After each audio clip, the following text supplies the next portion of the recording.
So good evening, everyone. So thank you so very much for joining in. I'm really grateful to Professor Sachdev for doing the first talk in this lecture series. I believe most of you know Perminder, but just a quick and a brief introduction of him. So Perminder Sachdev is a scientific professor of neuropsychiatry, co-director of the Center for Healthy Brain Aging. He's also a clinical director of the Neuropsychiatric Institute at the Prince of Wales Hospital, Sydney, also an HMRC Leadership Fellow, and co-chair Australia Dementia Network. His major areas of research are drug-induced movement disorders, brain imaging, cognitive aging, and dementia. Perminder has published over 700 peer-reviewed journal papers and 6 books, including one for lay readers, The Yipping Tiger and Other Tales from the Neuropsychiatric Clinic, and a book of poems, A Migrant's Musings. Perminder was named NSW Scientist of the Year for Biomedical Sciences in 2010. In 2011, he was appointed member of the Order of Australia for services to medical research. So I'm really grateful of you, Perminder, to give a talk today. So thank you very much, Jaswinder, for your kind introduction, and welcome everybody to this inaugural lecture. I thought I'd speak to you on a topic slightly different from your usual neuropsychiatry topics. And this topic is on aging. And the question I'm asking is, can we live to 150? So if you look at the population of the world, we see that the population overall has been aging. Going back to, say, 1800, the average life expectancy was only about 32 years. And we've seen that more than double over the last 2 centuries. Some of that gain is because intermodality has gone down, but increasingly the life expectancy in most countries, not just in high-income countries, but also middle and low-income countries has gradually been increasing. And in fact, in terms of life expectancy, the greatest increase has been in the very old. If you look at the number of centenarians, currently there are about 500,000 centenarians around the world. And we expect that over the next 30 years or so, that number will increase 7 to 8-fold. And that increase is happening in many countries. But if you look at per capita or per 100,000 people, the number of centenarians is the greatest in Japan, followed by Italy. So there are some societies that have actually aged to a very significant degree. But even in Australia, actually, if you look at life expectancy, going back to, say, people born in 1921, you can see that person who expected, the percentage expected to live to 100 is being charted here. And as you can see, as cohorts have been, say, in further generations, say, people born in the 2000s can now have a high expectancy of living to 100. In fact, a girl born now has maybe a 16 to 17% chance of living to 100, and a boy 10 to 12% chance of living to 100. So what is the limit? If many of us can expect to live to 100, can we expect to live to 120 or 140 or even 150 and beyond? And some people are arguing that even the child who's going to live to 150 has already been born. So let us look at the evidence from the literature. So to do that, we have to start with looking at what are the causes of aging and ask this question: are aging and death inevitable? So let's go to the plant kingdom. You can see that there are some trees that are extremely long-lived. These are the Californian pines that can live several millennia. This pine is sort of the oldest, is more than 5,000 years old. And there are many long-lived aquatic animals. So you see the white sturgeon can live over 100 years. The black coral colony, nearly 4,000 years. And then we have the immortal jellyfish. Now this jellyfish has this property that under stress or under threat, it can actually revert back to a pupa stage and then develop again. literally being biologically immortal. Of course, it can still be killed. It can be eaten by predators and otherwise destroyed by accidents. So it's not immortal in that sense, but biologically, to some extent, it is immortal because it can revert back to that stem cell-like state and then develop again. But when you actually come to terrestrial animals, we know that there is a kind of a limit to what most animals live. From here, charted here, from 1 day for a mayfly to say 60 odd years for a horse to live. But there are some terrestrial animals that live much longer. For example, this giant turtle. This is from Seychelles, this large joint. The giant turtle has been recorded to live over 250 years. Now, as far as humans are concerned, the record is still held by this woman, Madame Jean Calmet, from France, who died in 1997 at the age of 122. And this is her pictured at the age of 119. And she was assessed by, in fact, my colleague Karen Ritchie in 1997 when she was 110, and she was living independently. Despite visual and hearing loss, she maintained autonomy in the face of independency imposed by the regulations of a nursing home, refusing care and visitors she did not want, smoking in a public place, and insisting on her daily glass of port. And in fact, this is her smoking. When she smoked the occasional cigarette, she wasn't a chain smoker or anything. And she had this regular glass of port. Now, there has been a recent controversy about Jeanne, that in fact, she was really a fraud, that the real Jeanne died at the age of 54 or so, and her daughter took over her name just to avoid taxes. And that's, in fact, this Jeanne is actually Yvonne. There's some Russian demographers who've been publishing this story, but overall, still we accept that she was genuinely 120 plus when she died and still holds the old age record for humans. Now, what causes us to age? And for that, we really have to look at a cell. And here is a depiction of an animal cell. And overall, the process of aging is really a balance between cellular damage and death on one hand and cellular repair on the other. And there are many different processes that work towards the balance being shifted towards cellular loss and damage rather than cellular repair. And therefore, that kind of tilts it towards aging. And these are 9 processes that have been looked at in terms of promoting aging. Telomere attrition, epigenetic alteration, loss of proteostasis, whereas proteins are maintained in the cell, deregulated nutrient sensing, which we will talk about in a moment, mitochondrial dysfunction, cellular senescence, stem cell exhaustion, altered intercellular communication, and genomic instability. And we'll talk about some of these in a little more detail.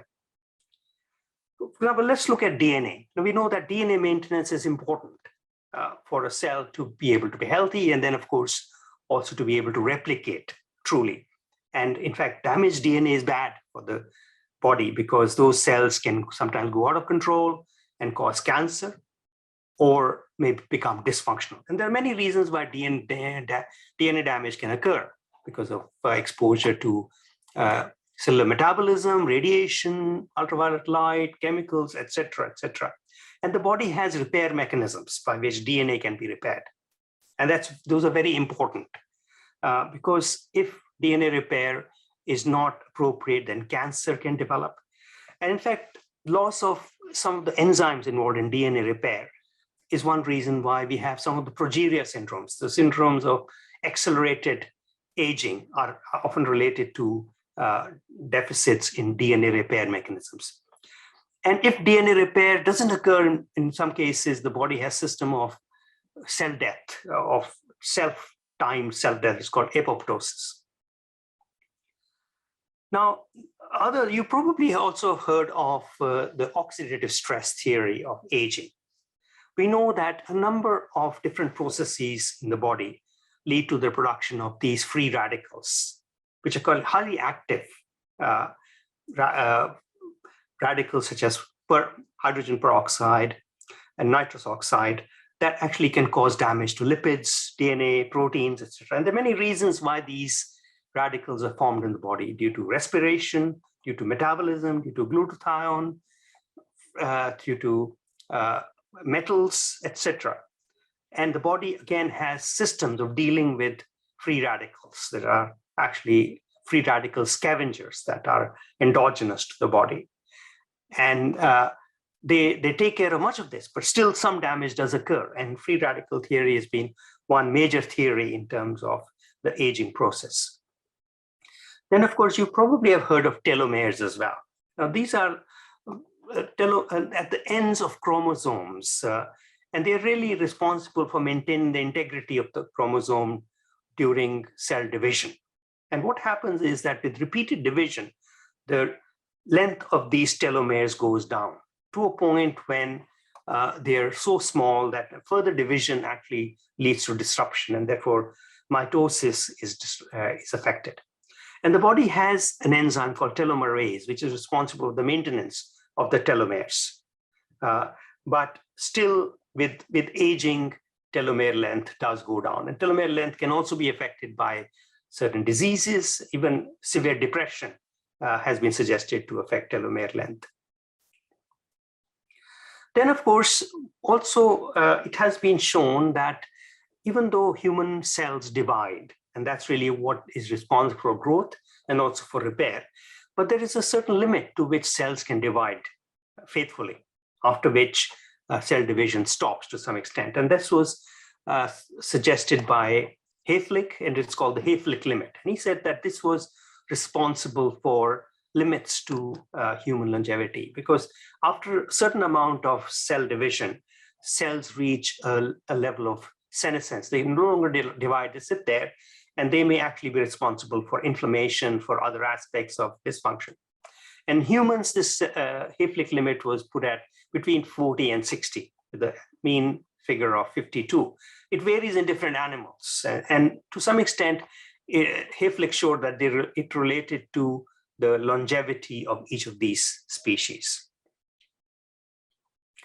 Now, the other mechanisms that are very worthy of consideration here are the nutrient sensing mechanisms. Now, of course, we know that all beings need nutrition to survive. And therefore, the body has a certain system of sensing nutrition and then metabolizing that nutrition.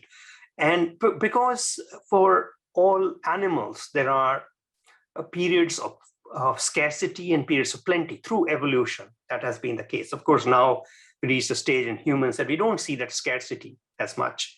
But traditionally, or through evolution, there have been periods of scarcity and plenty. And therefore, different pathways that detect sugars, amino acids, lipids, and then they have developed systems of signals that work during scarcity and also during plenty. And when there is plenty, anabolic system gears up to store that energy. And in scarcity, those internal stores are mobilized through mechanisms such as autophagy. And three nutrient systems are particularly important because there's a lot of work being done on that. And these are conserved through evolution. So they're not just humans that have these systems. In fact, they were discovered often in worms and flies in laboratories. And the first system is the insulin-like growth factor system. The second system is the target of rapamycin. And the third is the mitochondrial respiratory chain system. And these actually systems converge on certain enzymes. And through those enzymes on two particular protein families. Because within this, there are the enzymes such as the AMP kinase enzyme. And then, of course, the two families of particular importance are this FOXO, the forkhead O family of proteins, and the sirtuins, the silent information regulator of proteins. And both of these sets of proteins are involved in cell survival, fat mobilization, gluconeogenesis, and they're very important for self-hate, stress resistance. And in fact, much of the work around longevity has been done around these pathways and these molecules you will repeatedly come across: the sirtuins, the FOXO, AMP kinase, target of rapamycin, P53, you will come across in many of the work, much of the work that has been done in relation to longevity.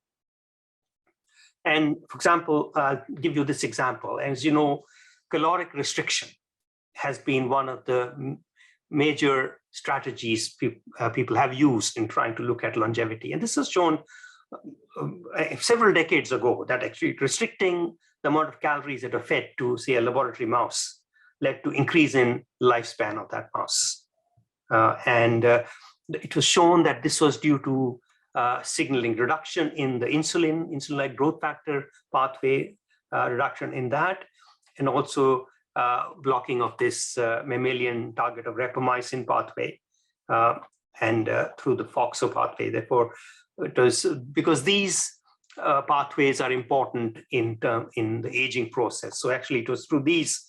You can see the insulin growth factor pathway, the mTOR pathway, and also the sirtuins are particularly important in this pathway. So all these pathways are actually involved in the caloric restriction strategy that has been used. And we'll come back to this strategy in a moment. Of course, genetics is important for longevity. We already have seen that through, so you know, different species have different longevity lifespans, and therefore that means that genetics is so important. But even within humans, there have been many studies looking at genes. And of course, it's not surprising that we don't find a single gene that is responsible for longevity. We know we have single genes that absence of which lead to progeria, accelerated aging, as I said, Hutchinson syndrome, for example. But other genes have a small effect. So it's a polygenic kind of a risk score that you come for increased or decreased longevity. And some genes have been looked at more closely. For example, the ApoE gene, as you know, ApoE4, increase the risk of Alzheimer's disease, also cardiac disease to some extent, and has been linked to longevity. So long-lived people have a lower propensity to have this E4. And many of the other genes have also been looked at, but the overall contribution of this is small. And in fact, it's a polygenic inheritance that one is considering when one is looking at lifespan and aging. Overall, it is estimated that your overall lifespan is heritable by only about 20 to 30%. Although people who have exceptional longevity, they probably have a more heritable component. So genetics contributes to a significantly greater degree in people who have very long lifespans. So this actually is a representation of some of the genes that have been looked at in relation to lifespan. You can see the ribbons that link the lifespan to various genes. But you'll also notice that these genes are also linked to a number of diseases, which all lead to death. Stroke, coronary artery disease, type 2 diabetes, coronary kidney disease, etc. So you can see that the same genes that are linked to lifespan are also linked to many of the disease genes, which is not surprising.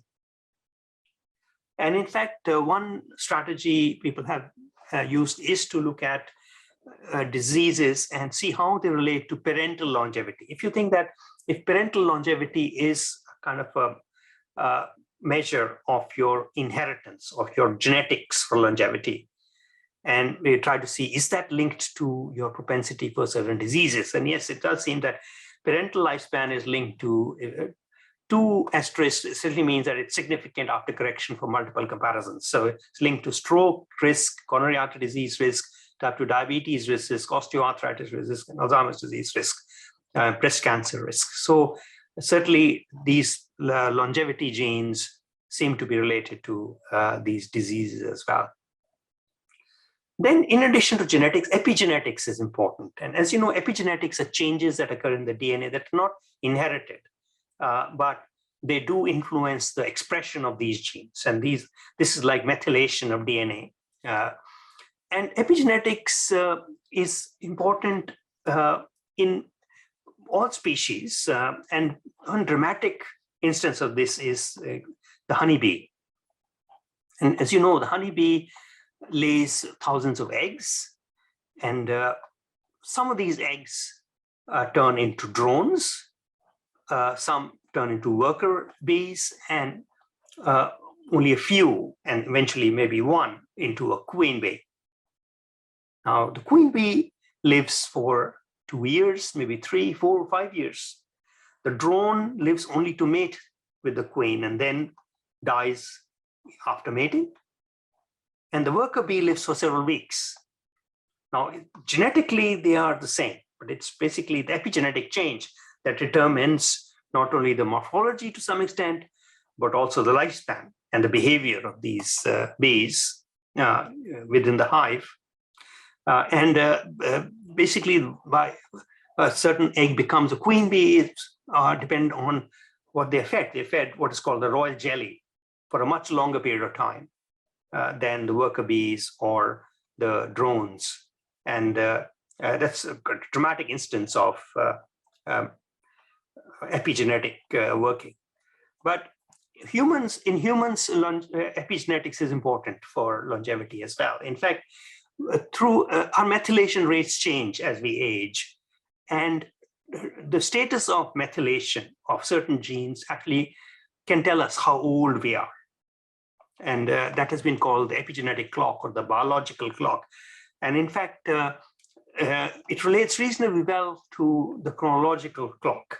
You see here is a correlation between one epigenetic clock and on the y-axis, and the chronological age on the x-axis, another clock. And this has been refined. The epigenetic clocks have been around for several years now, and they've been refined. You can see a number of different clocks named the Horvath clock and the Hannum clock. These are the ones that have received the most work on this. And the latest Horvath clock has many more methylation sites collected. So in fact, you can actually look at your biological, you can actually do a methylation study, and then that will tell you what your biological age is rather than just your chronological age to some extent. Example, if you're a smoker, you're more likely to have a more advanced biological age than your chronological age. Now, can we extend the lifespan of animals? And most of this work has been done in some of these species. The nematode, C. elegans, Drosophila, the fruit fly, and the mouse. So if you look at the nematode, there are two genes that seem to regulate lifespan to a significant degree, the DAP2 and DAP16. It's a balance between these two. And when actually DAP2 is low during development, and DAP16 activity is high, the worm goes into what is called the dower phase, and it becomes quiescent, really. It's more resistant to stress at that time, but it's no longer developing. But then when it's reversed, the development occurs. And during adulthood, low DAP and high DAP16 actually leads to a longer lifespan. And this can be modulated in the lab, and it can actually make a worm live longer. And some of this activity is through this insulin IGF signaling pathway that we talked about in humans. So this pathway actually was discovered in the worm. Now let's look at in mammals, and we know that there is a mouse model of progeria, of accelerated aging, which is you can actually knock out this gene and ZMP-ST24. And you can see this mouse on the left, which looks very old. And then actually you can rescue this mouse. You can rejuvenate it in a way by blocking this AMP-AKT mTOR signaling pathway, the pathway we were talking about earlier. So the gene is working through some of these pathways to lead to either blocking or promoting regeneration, or on the other hand, promoting accelerated aging. And there are several compounds in nature that actually work on these pathways and have been touted as longevity molecules, so to speak. And they belong to some of these polyphenol families or flavonoid families. You might have heard of resveratrol, which is found in grapes. Red wine was touted as the source of resveratrol. And it has been shown in animal models that resveratrol, of course, increases lifespan. But in human studies were abandoned because there was no effect, although there may be some beneficial effect in terms of health. The problem, one of the problems was that if you were actually to use wine to deliver the resveratrol that is in pharmacological doses, you probably have to drink several liters of red wine every day. So pill was developed for resveratrol, but hasn't been successful. So in fact, the studies haven't gone further. Curcumin is another molecule that has been suggested, but there are other quercetin, spermidine, which is in wheat germ, lots of other, quercetin, which is a flavonoid, have been suggested as possible molecules. But now, of course, there is also this move towards developing synthetic molecules that work on these systems that have been discovered. And then, of course, metformin has been, as you know, metformin is used in diabetes, but it has been suggested as an anti-aging drug, which could be used in people who are non-diabetic. It is being used by pre-diabetics now and may actually push back the development of diabetes in pre-diabetics. But whether it actually slows down the aging process is something that is somewhat controversial. We don't have good studies at this point to show that. But certainly some of the drugs have been tested in animals. For example, rapamycin has been known to extend the lifespan of mice, which have one p53 gene knocked out. So it's a plus minus a single gene, p53 mice, increases the lifespan by about 10% or so. And caloric restriction, as I said previously, has been shown to increase lifespan. In the yeast, dietary restriction increase it by threefold, in worms 2 to 3-fold, in flies so 2-fold, in mice by 30 to 50%. And there have been 2 studies in primates, in non-human primates, in monkeys. And of course, they did not show increased lifespan. They showed that the monkeys were healthier. They had lower rates of obesity, cancer, diabetes, cardiovascular disease, per se. And in humans, there are some studies ongoing, although the ethics of these studies is somewhat questionable. But there has been, and I can show you this person who had a dietary restriction for 7 years, and this is his picture before and picture after. He'd gone down from his earlier weight of 81.6 to 60.8 kilograms. So BMI went from 26 to 19. And you can see that after 7 years later, he looks somewhat healthier and younger. Certainly his parameters otherwise are much better. So dietary restriction is something that is definitely proven in animals, at least, to increase lifespan. And of course, what we would really like is to have molecules that mimic dietary restriction. So you can still have your cake and eat it too, and so that you can take a pill and then have a feast at the same time. Now, and there are lots of developments in regenerative medicine to replenish stem cells, to replace, of course, organ regeneration. Bioprinting is starting, and that may be something for the future. And of course, rejuvenation. And there are various strategies being used for rejuvenation. And one of these is interesting, is what is young blood, or parabiosis. And this is a parabiotic model, where basically you scrape the skin surface of two mice, one old and one young, and then you stitch them together so that circulation develops, so that there is cross circulation between the 2 mice.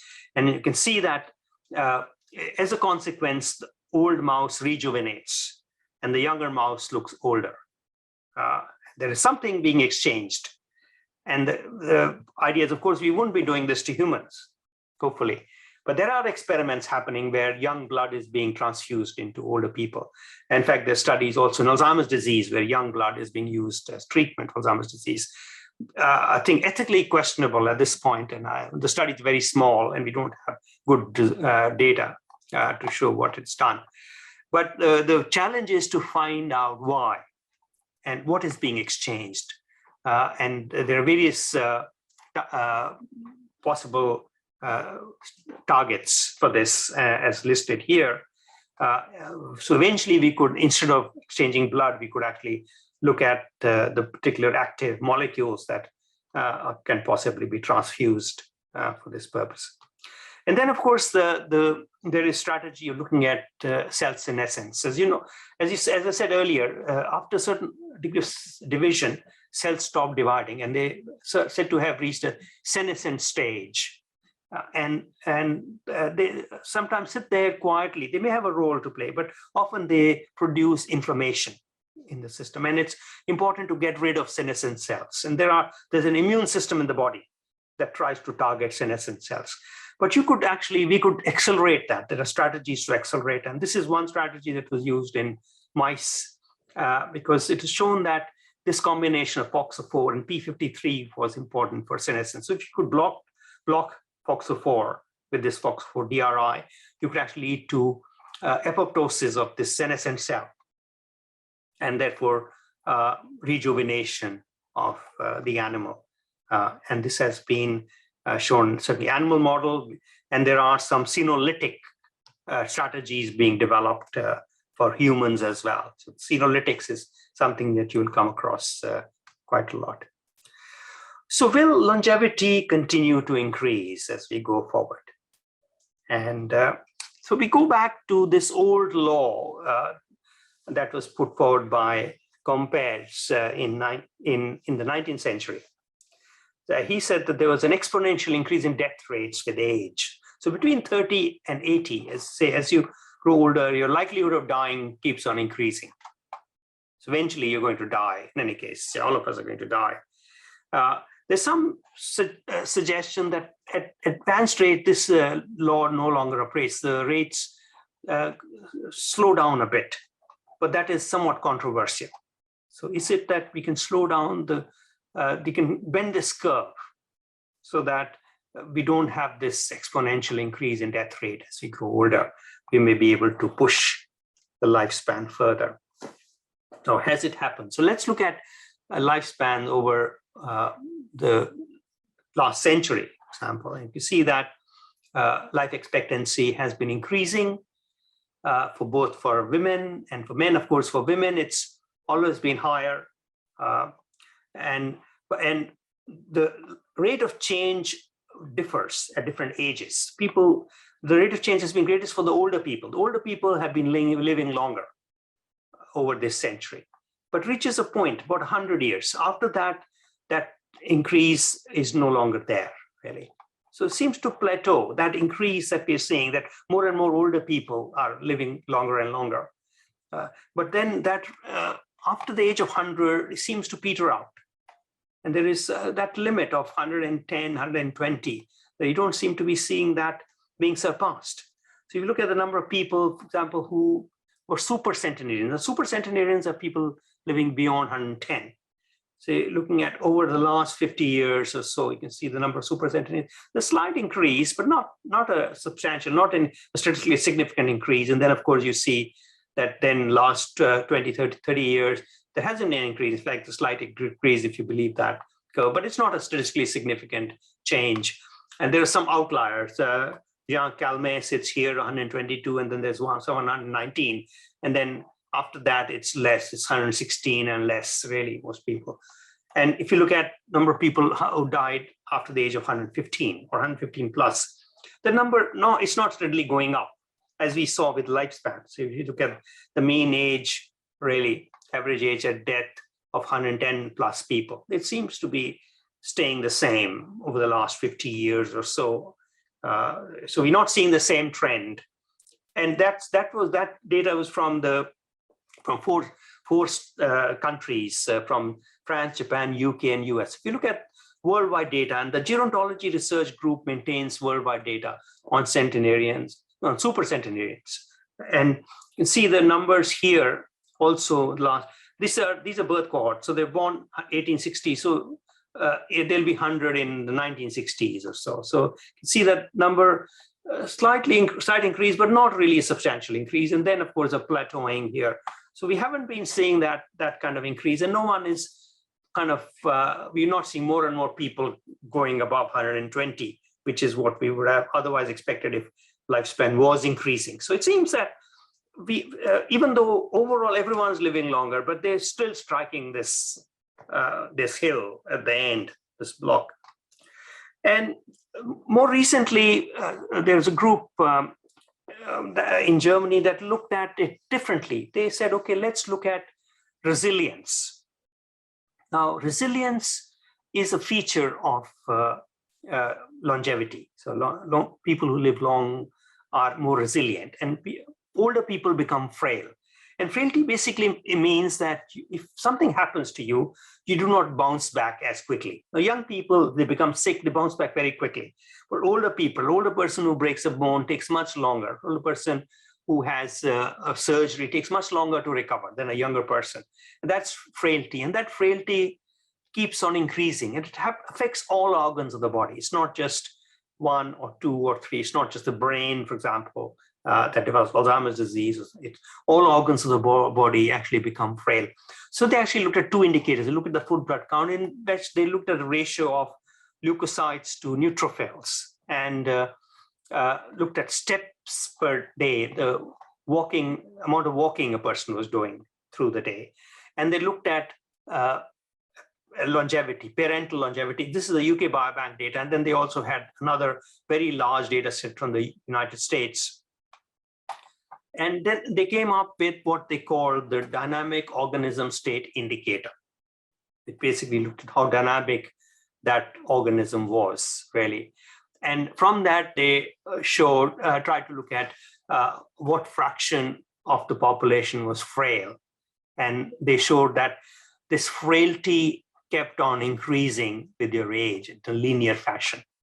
And when frailty reaches a certain level, then of course the person dies. They no longer survive.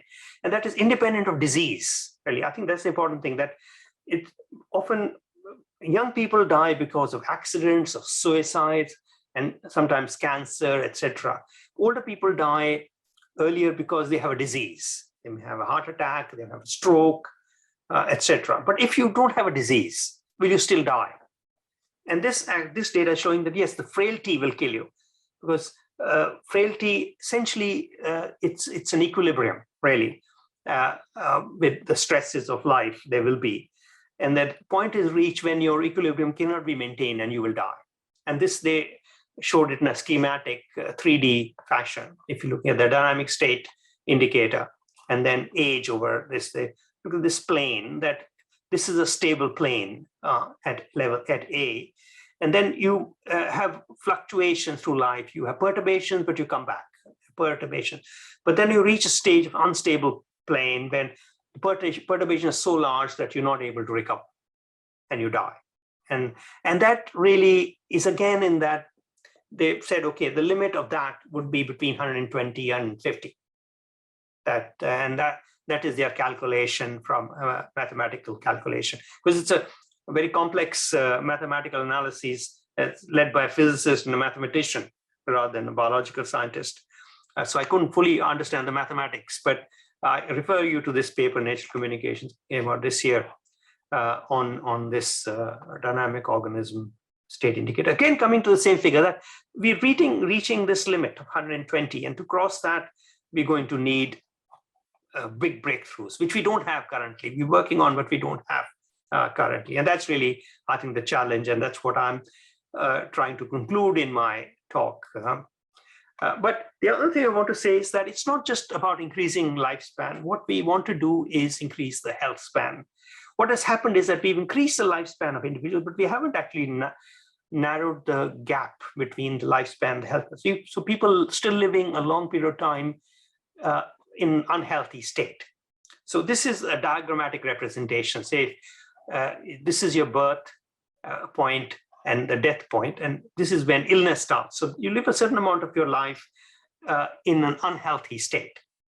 So here is a health span, and there is a lifespan. So you can extend the lifespan, but if your health span also extends as a consequence, that's not really a very good outcome. What you like to see is you want to either have a very long lifespan, but not a very long health morbidity at times, so increase health span, and especially if you can compress the morbidity towards the end, so that you have all your lifespan is largely a health span as well. That is the outcome that we want to achieve. So I'm going to come up with a few conclusions here. First is, okay, can we hope to live to 150? I think with the current knowledge, current medicine, the techniques that we have, the technologies we have, no, we cannot really. If there is a technological miracle, and I mean, as I said, a number of developments are occurring, it's possible that we may be able to extend beyond 120, but whether it'll be beyond 150, I'm still not sure. Now, a lot of the noise you hear from about living to 200, etc., is coming from Silicon Valley. And I think they think that they can solve any problem with technology. But unfortunately, you cannot hack death. And I think that's the message that biology is telling us. But we can certainly reasonably hope to live to 100 with regular exercise, good nutrition, healthy lifestyle. So I think that's really the objective we want to achieve. And if you pursue 150, I think then we would hopefully live to 100 in a healthy state. And that's really, we certainly currently can hope to live into our 90s as independent, well-functioning individuals. And I think that's really the miracle of modern science and modern level of standard of living that we have been able to achieve. And I'm just finished by this with this sort of somewhat ancient text from the Bible. Then the Lord said, "My spirit will not contend with humans forever, for they are mortal. Their days will be 120 years." So how prophetic this was, that we haven't changed that over 2,000 years. And our days may come to 70 years or 80, if our strength endures. Yet the best of them are but trouble and sorrow, for they quickly pass and we fly away. This is Moses, and he said to have lived to 120 years. And what we want is for their days not to be trouble and sorrow, but to have a long and healthy lifespan. So thank you very much for your attention. I'll stop sharing now. Thank you so much, Perminder. That was a very fascinating talk. Quite intriguing, a lot of learning for us. I will open the podium for any questions. Has anyone got any questions? Yeah. That was great, Perminder. Can you comment on the blue zones and the so-called secrets of living in the blue zones? Do you? Yeah. So blue zones essentially are really loculated areas where it was identified that the demography suggested that there was an excess amount of centenarians living in these regions. Right? The term blue actually comes from the demographer, Pierre Marvet, who actually was using a blue pencil, and he circled that. So that's how they start calling them blue zones.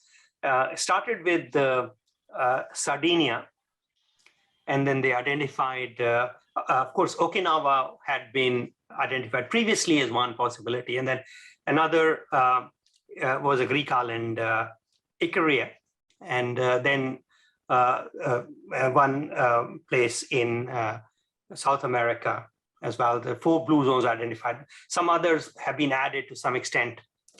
Now, there's been some debate on this as to, of course, they have, I think they've done rigorous amount of work in trying to establish that, yes, the dates of birth are reasonably accurate. I think that is one of the challenges in this, because you might have heard previously claims that in the Caucasus, there are people who live up to 150 or other areas, but really there was no good documentation of dates of birth. So it was really, this was the main difference, that the dates of birth had been well documented in these areas. Now, if we accept that, yes, it's all valid, that there are really these areas, I think one thing one would like to say is that there are some commonalities, but there are lots of differences between these areas as well. I think, to my mind, the commonalities are that mostly these are agrarian areas. Often they are in the hills or coastal areas. These people who are farming, who are producing local food, who are really working actively on the land, who eating a mix of a lot of vegetables. They're not eating a lot of animal protein, but they are to some extent, although that varies. For example, in Okinawa, they eat a lot of fish, whereas in Sardinia, they really, even though it's an island, they were not eating any fish. It was mostly animal meat that they ate, but they weren't eating a lot of meat. And they had a very active lifestyle throughout their lives. I think that was really one of the things that stood out in these areas. But there were many differences. Dietary differences were really quite remarkable in certain areas in these people, in these different areas. So there's been a lot written on the diet. You probably heard of Okinawan diet, and Ikuria, you've probably seen books written on Ikuria and the diet from Ikuria. So, but the other thing to be said is that, yes, unfortunately, with modernity, things are changing. And Okinawa is no longer what Okinawa used to be. There is an American base in Okinawa, and you see fast food, McDonald's, things like that now, and it no longer have the same kind of old customs that used to happen in these, which were very close-knit communities. It's no longer the case.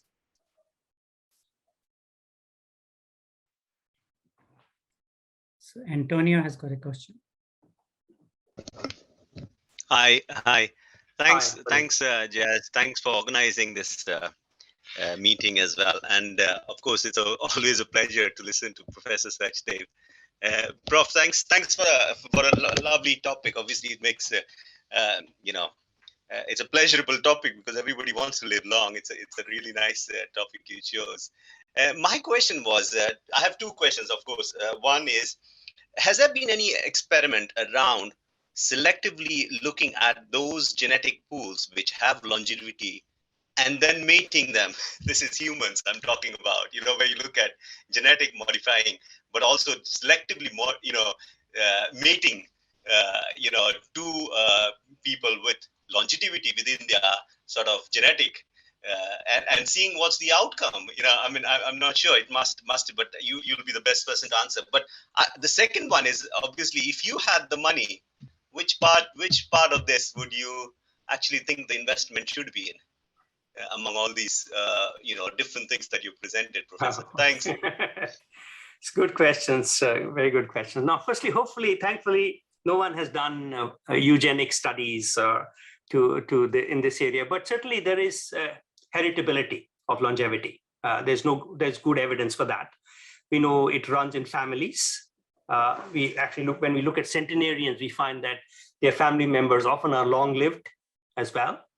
And as I said, parental longevity does relate to your longevity. And this has been shown in the UK Biobank data quite well, which is a large sample. And there have been studies of polygenic risk for longevity, or if you want to call it risk or propensity, you can call it. So there are many, but it's several genes. So you're looking at scores, in fact, hundreds of genes that are involved. Actually, when you actually look at the overall polygenic prediction of your age, hundreds and hundreds of genes and more. So it's not one gene. So it won't be very easy to set up an experiment like that, really, and hopefully it will not happen. Yeah, but certainly families with long-lived people do have other family members with long-lived people. Now, where would I put my money in terms of increasing longevity? I think, firstly, I think in terms of diet, diet certainly has a significant role in this, but the dietary data are not really great. To do dietary experiments is very difficult. A lot of it is observational data when you're looking at recommendation of diet. That's why you see new data coming all the time that this diet or that diet is good. In fact, nutritional science research is really notorious for a lot of flaws. So I think that's really where we could do a lot of refinement to see in terms of dietary practices.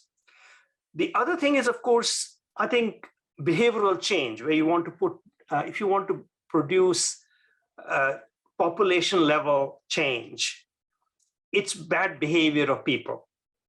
We know a lot of things that are good for you right from birth onwards, but people don't stick to doing good things, doing the right things, really. And that's where not only do policies matter. There, of course, politics matters there because policies do influence behavior of people. Economics matters. You want to put money, say, in terms of taxing or not taxing, promoting certain particular behaviors can be important. So politics, law is very important there. But also looking at behavioral science to see how one can modify behavior is one thing. At the population level, I think that's really something that we would be considering. I think in terms of research in the laboratory, what may work is probably, I think, finding better molecules to actually look at these nutrient sensing pathways. These are the ones, because you know that increasingly the rates of diabetes are going up all over the world. And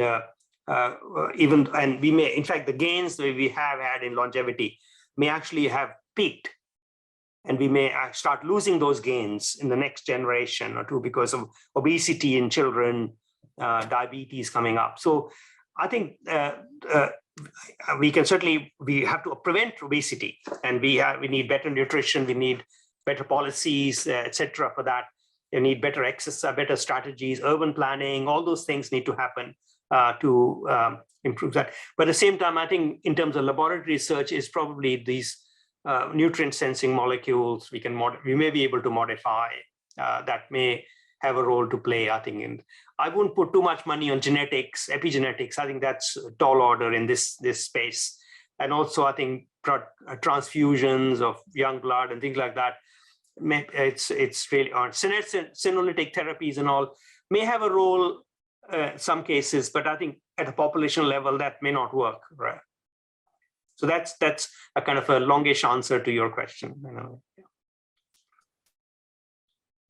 Can I ask? Yes, Tanisha. Yeah, great talk, Perminder. I mean, that was really a tour de force in terms of getting all the fields together, especially for the aging. The question that I have is, do you think there are any particular system in the body that may have a larger contribution to sort of anti-aging sort of phenomenon? For example, is it going to be the immune system or the stress pathway, the hypothalamic pituitary adrenal axis, or the gut system or the brain? And where do you think a major is it like all systems contribute equally, or whether there will be a system which will stand out, which we need to sort of modulate? That's a difficult one, but I think there is a lot of focus on inflammation. Mm-hmm. And I think we're realizing that inflammation has such a major role in lots of bodily systems, in a lot of diseases as well. Many of the diseases that we didn't associate with inflammation in the past are now, for example, Alzheimer's disease, for example, even mental illness like schizophrenia, bipolar disorder, we are associating with inflammation. So I think inflammation is one area, and it's such a complex system. To modulate inflammation is a challenge, but there is development in that field. And I think that if we can modulate, we don't want to suppress inflammation because inflammation is needed. Yes. But so it's getting the right balance in terms of inflammation. And that may be one area that we could possibly work towards.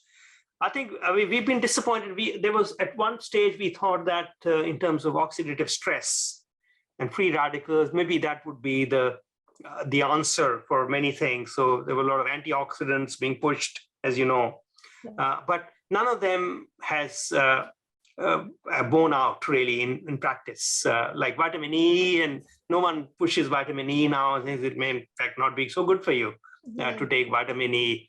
So that hasn't worked out, although it is an important system, has a significant role to play, but it may not be as critical as too easy to modulate. But I think inflammation may be one system that I think would be very important to look at in terms of modulation. It may be tractable, although still very complex. Hi, Dr. Sachdev. Like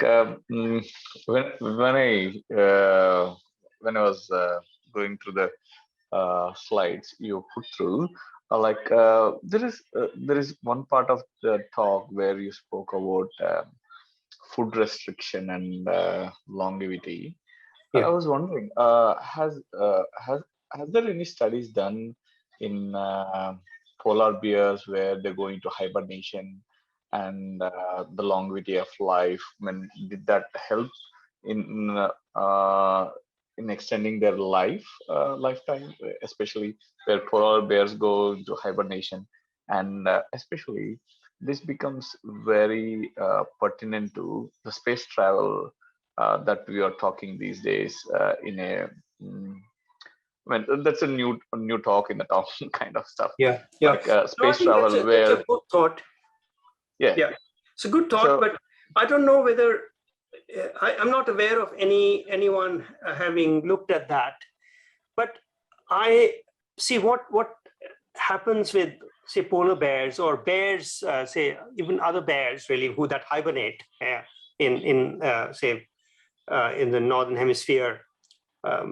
This has always been a feature. It's not so. It's really they've evolved in that manner, in that climate really. So it's not a recent experiment that has been done, or they've not been forced into that state. True. And they of course have. So they have many months when they are feeding so much. That they're building up those reserves, and then they use those reserves in a way. So whether that counters the effect of restriction. So if you're actually, if you restrict for 6 months and then you feast for 6 months, I don't think you'll have a beneficial effect in the long run. You have to restrict for a long, on a more continuous basis to be able to have that benefit really. Otherwise you will lose that benefit, I think. So and in humans also, I think that's really the case, that you can restrict, then you can maintain that level. But if you then start feasting, you restrict for 2 months and then you feast for 2 months, you're not going to have any gains in the long run, I don't think. I think we're nearly near that time. In fact, we are well past a few minutes. Just one quick one, Perminder. So I was saying in terms of lifestyle changes, say no to single malt and wine and yes to metformin. I think too early to give you a scientific answer to that. I think at this time of the day, maybe that is probably the right answer. But I think in moderation, alcohol, I think there's definite evidence. With alcohol, the more and more evidence, it's a linear relationship, and it's toxic to the brain, to the body. And it's a linear relationship. But what we see with dementia and with coronary artery disease is that people who are teetotalers do worse than people who drink a little. That is consistently shown. Now, whether that's something to do with alcohol or something else about being a teetotaler, we don't know for sure, really. But there's no evidence that having a small amount of alcohol is bad for you. It may be good, we don't know for sure.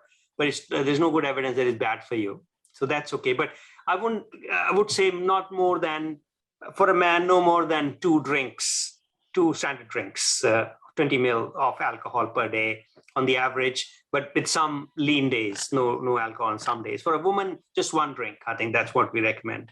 not more than one drink on average, and never drink to X. Never have more than 4 drinks on one occasion, and that's also bad for you. So that's the general recommendation. No, thanks for making my evening. Cheers. Okay. Okay, I think it's better wrap it up here. Such a pleasure to meet you all. Thank you so much, Perminder, and thank you everyone for joining in. Have a nice evening.